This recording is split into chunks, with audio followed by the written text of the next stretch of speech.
Welcome to news అడ్డా. బీఆర్ఎస్లో అంతర్మదనం. రెడ్లతో పార్టీకి లాభమా నష్టమా? కొంతమంది నాయకుల కారణంగా బీఆర్ఎస్ పార్టీ అబాసు పాలవుతోందన్న చర్చ ఆ పార్టీ అగ్రనాయకత్వాన్ని అంతర్మదనంలో పడేస్తుంది.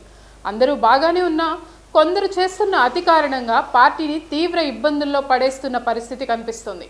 ఈ విషయంపైనే బీఆర్ఎస్ అగ్రనాయకత్వం ఆలోచన చేపట్టినట్టు తెలిసింది. ముఖ్యంగా ముగ్గురు రెడ్డి నాయకులపై మాజీ సీఎం కేసీఆర్ ఆగ్రహం వ్యక్తం చేశారని, వారితో పార్టీకి ఇబ్బందులు వస్తున్నాయని ఆయన వ్యాఖ్యానించినట్టు తెలిసింది. అయితే సదరు రెడ్డి నాయకులపై చర్యలు తీసుకుంటారా లేదా అనేది తెలియాల్సి ఉంది. ఫైర్ బ్రాండ్ కోసం తహతహలాడుతున్న కౌశిక్ రెడ్డి వ్యవహారం పార్టీకి ఎప్పటికప్పుడు ఇబ్బందులు తెస్తుందన్న వాదన ఉంది.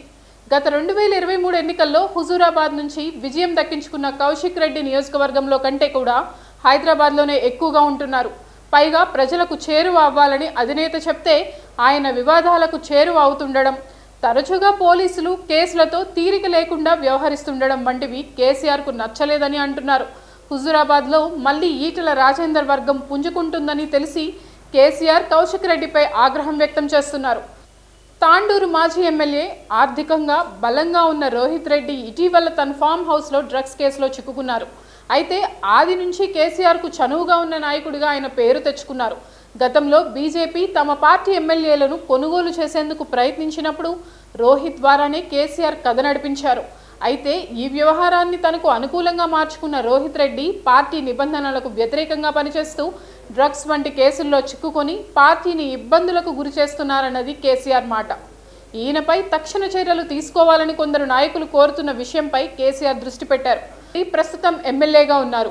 ఆయన అల్లుడు రాజశేఖర్ రెడ్డి కూడా ఎమ్మెల్యేగా ఉన్నారు.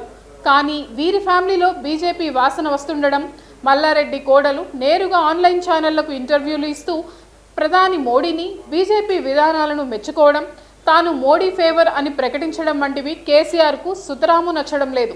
ఇలా చేస్తే పార్టీ పరువు ఏంగాను అని ఆయన అన్యాపగా మల్లారెడ్డిని హెచ్చరిస్తున్నారు.